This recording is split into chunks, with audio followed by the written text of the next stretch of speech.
en tiempos como estos, donde estamos construyendo de a de veras la continuidad de la 4T y el futuro de la 4T, mandar un mensaje muy claro. Los principios, las ideas, las solidaridades primigenias con los jodidos, los perseguidos, los reprimidos, los descalificados, los marginados. La necesidad de que esta 4T futura, y que yo la veo bien clara, Claudia va a arrasar. Pero no solo va a arrasar por un problema de una herencia heredada por las virtudes del gobierno de Andrés Manuel López Obrador y sus números. No, va a arrasar porque va a poder prometer más y más a fondo la 4T. Más adelante y más hacia la izquierda, más profundidad, más justicia, más responsabilidad. Y yo creo que tiene el carácter y la fuerza, por eso me parece admirable, tiene el carácter y la fuerza para sostener el terrible peso del poder en México. ¿Sí? Y entonces el libro tenía una cuarta intención, que era, manda un mensaje a la 4T de más y más a la izquierda, más adelante, más hacia el fondo, más en profundidad. Está dándole vueltas a una sociología electoral y veo que ese 22-23% que tiene el pensamiento conservador no lo vamos a poder mover. Están enfermos y están envenenados.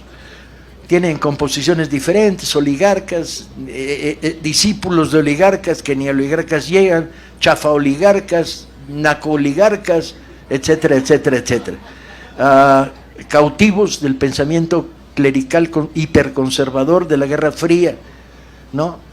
Que dice, ahí vienen los fantasmas y van a ser como Cuba y Venezuela, y allá que sé, cantidad de basura de Guerra Fría y de pensamiento ultra reaccionario.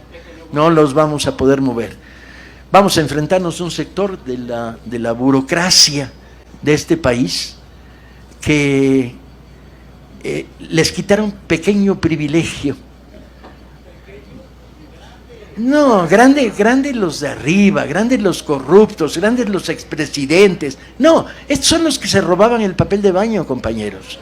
Estos son los que tenían un reloj checador, que pagaban 50 pesos por ir a un trabajo que no existía. Estos son los que perseguían ambulantes, cobrándole mordidas con una tarjeta chueca de parques y jardines. Estos son los pobres miserables que falsificaban tarjetas de gasolina, ¿no? Estos son toda esta capa del aparato del Estado que malvivió a la sombra del privilegio priista panista. Y no los vamos a ganar, están deseosos de volver al pasado remoto. Y luego hay un tercer sector, muy deprimente, de una clase trabajadora que piensa en términos anticlasistas, y que los he estado viendo por aquí y por allá y preguntándome, ¿cómo es posible? La típica es la mujer que dice, y vean, esa señora, sus hijos tienen becas para prepa, sí, y véanlos, son unos huevones, están en la esquina. Bueno, pues si es en la tarde, señora, ellos van en la prepa en la mañana, tranquilícese, ¿no? Pero no, hay odio ahí, hay odio clasista. Yo me he hecho a mí misma, sufriendo, etcétera, etcétera, y ellos reciben privilegio. Y aquella pendeja que se dejó embarazar, ahora recibe una beca. Esta mentalidad reaccionaria dentro de la propia clase trabajadora está envenenada y enquistada, y está en el agravio comparativo. Y nos odian con odio jarocho. Con perdón de los jarochos aquí presentes, todo el mundo sabe que los jarochos son a toda madre por mal hablados. Bien, aclarado, estos sectores no los vamos a poder mover. Este 22% del electorado está en el odio, ¿sí? Y enloquece, pero de veras enloquecen, tantito que los toca a uno, se crespan, como si los iluminara el rayo divino, anti López Obrador y anti Claudia. Le va a llover de este sector hasta el aburrimiento, pero son intrascendentes, son un 22%. Ahora, nos queda un 16, un 17% de indecisos a los que tenemos que contarles la verdad. Y la verdad es, ¿qué prefieres, el pasado o el futuro? Y hay que definir pasado y futuro.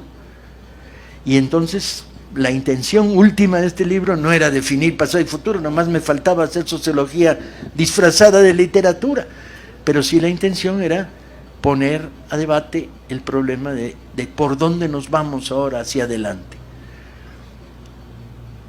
El libro tendrá sus virtudes, sus defectos, pero les aseguro que se van a divertir. Y sobre todo, yo me preguntaba cuando te di el libro, ¿tu generación se va a ver retratada en este libro a pesar de la distancia? Sí, porque, a ver, a nosotros nos tocó, a mí me tocó, digo, por mis padres y mi hermano, que no es tan grande, es 3 años más que yo, pero sí son del 74 al 77, pues hubo varias luchas sociales, obreras, sindicales. Pero se ve uno retratado en el sentido de un sistema autoritario al que se enfrentan estudiantes, obreros, previo al neoliberalismo, previo a la entrada del neoliberalismo. El movimiento del 68, su represión, pero las represiones previas, ese Estado autoritario que podía tener algo de benefactor, pero que a los jóvenes no era suficiente con el Estado benefactor, sino que si no había libertades, si no había democracia, si no había la posibilidad de la rebeldía, eso nos tocó a nosotros. Y después nos tocó la entrada del neoliberalismo. Y esa entrada del neoliberalismo que vino acompañada de la destrucción de una buena parte del Estado benefactor y también con una supuesta apertura a la democracia, pero que al mismo tiempo estaba llena de autoritarismo. Yo siempre digo, a ver, el 88 con Salinas de Gortari, un fraude electoral. Después vino el 94 con el asesinato de Colosio. Después vino el 2000, que supuestamente era la entrada a la democracia, porque el PAN tenía la posibilidad de haber cambio en la dirigencia de un partido político, aunque fuera hacia la derecha. Y después la traición a la democracia de Fox. Y el 2006 un fraude electoral. Es decir, vean, estamos hablando de 18 años ahí, en donde supuestamente hubo una apertura, pero al mismo tiempo electoralmente imposible que ganara una opción de izquierda, una opción por lo menos progresista. Y después el Calderonato con su guerra contra el narco, y después Peña Nieto con la compra del voto, es decir, autoritarismo, antidemocracia, hasta que llega el 2018. ¿En qué se ve uno reflejado ahí? Pues por supuesto en un Estado que reprime, autoritario, en la falta de democracia, en la construcción de los jóvenes por una sociedad libertaria, en muchos sentidos, desde lo que uno lee hasta las utopías que te vas generando, hasta la construcción del movimiento social, en eso te ves reflejado. Porque nosotros venimos de movimientos sociales que en algún momento fueron obreros, estudiantiles, sindicales, y después un movimiento social masivo por la democracia en este país y en contra de la corrupción, y por cambiar un régimen neoliberal por un régimen que permita que por el bien de todos primero los pobres. Pues ¿cómo no nos vamos a ver reflejados en eso? ¿Cómo no nos vamos a ver reflejados en eso si es la historia que vivimos cada uno de nosotros en este proceso? Y por eso coincido contigo en que al final, en esta construcción de lo que es el obradorismo, de lo que es la cuarta transformación, que es distinto a lo que a lo mejor pensábamos que se podía construir en los 60s o en los 70s, pero que tiene una esencia fundamental que es el humanismo, es la igualdad, es la justicia, es la libertad.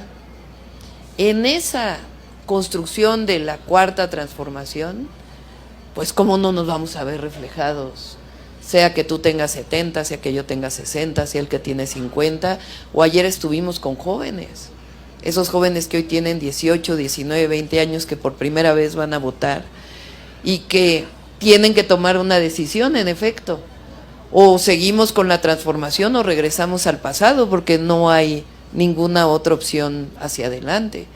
Y les puedo compartir que en este recorrido que he hecho por el país, porque voy por el tercer recorrido por todo México, no municipio por municipio como hizo el presidente, pero sí en las principales ciudades, pueblos. Estuve la semana pasada en la montaña de Guerrero, que dentro de esa pobreza finalmente hay caminos rurales que salen de poblaciones que antes no existían, y que hay apoyo al campo, y que no es todo, pero sí ha cambiado las cosas. En esta construcción lo que les puedo decir es que hay una algarabía en el país, un entusiasmo, y que en efecto esta revolución de las conciencias, que no inicia solamente en el 2006 o con el desafuero, sino inicia mucho antes, la revolución de las conciencias, con estos movimientos sociales, sí ha construido un México distinto. Y de eso es de lo que estamos orgullosos, y eso es lo que queremos que siga en nuestro país. Había algo que yo también